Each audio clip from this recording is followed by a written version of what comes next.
Hello, my name is Dr. Thomas McNally with Suburban Orthopedics. I'm an orthopedic spinal surgeon practicing in the Chicago area. I want to talk about an important but often overlooked cause of low back pain. The sacroiliac joint is located in the pelvis. It links the iliac bones to the sacrum. The sacroiliac joint is stabilized by a network of ligaments and muscles which also limit motion of the joint. The normal SI joint only moves a small amount. Like any other joint in the body, the SI joint can degenerate, or its supporting ligaments may be injured.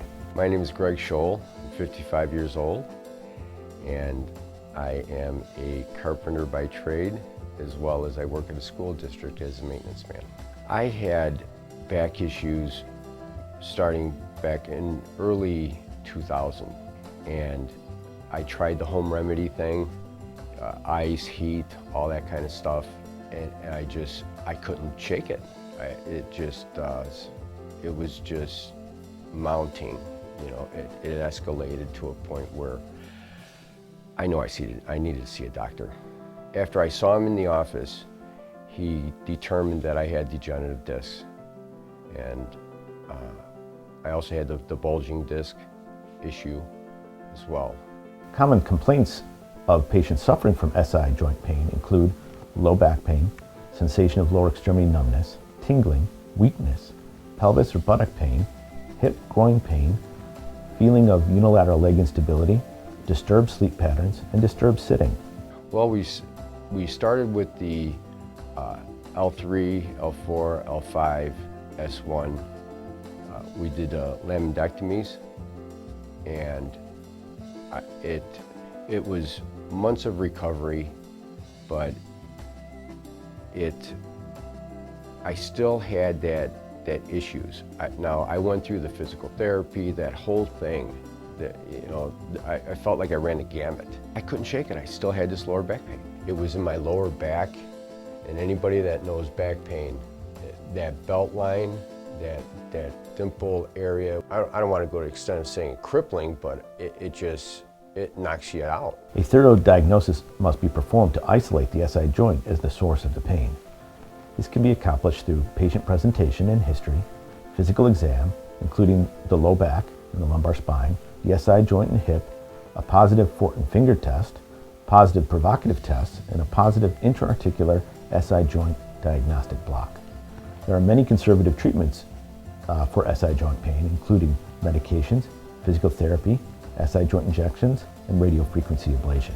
For those patients with chronic, debilitating pain who have not had relief with a conservative treatment, minimally invasive SI joint fusion may be an option.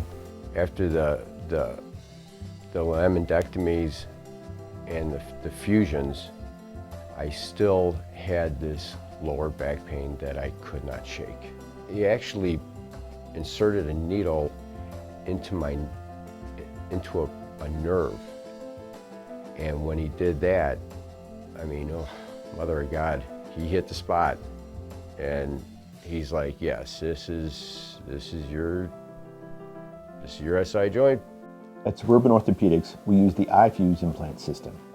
iFuse has a unique patented triangular shape to provide immediate stabilization and long-term fusion of the joint. The entire procedure is performed through a small incision, approximately 2 to 3 centimeters long, on the side of your buttock. Normally 3 implants will be utilized, but it can be less depending on the size of your anatomy. In a randomized controlled trial, 90% of the patients were satisfied and would have the procedure again. It was such a relief. I mean, anybody with back pain knows when somebody can tell you, I can fix you, I'm on board. Things that I couldn't do in my daily life, the list is so long. But what really affected me was when I couldn't pick up my grandkids, couldn't play ball in the backyard. That's what really got to me. So, and I'm an outdoorsman. I hunt, I fish, I ride motorcycles, ATV, all that kind of stuff, all that fun stuff, that makes life fulfilling for me. I couldn't do that. And after this procedure, I'm engaged again. It changed my life. I went from being a guy stuck inside of 4 walls to being engaged in life again. It was it turned everything around. In conclusion, SI joint disorders are a very common cause of low back pain, but is often overlooked by many physicians. If you or anyone you know may be suffering from SI joint pain, call us at Suburban Orthopedics to schedule your evaluation today.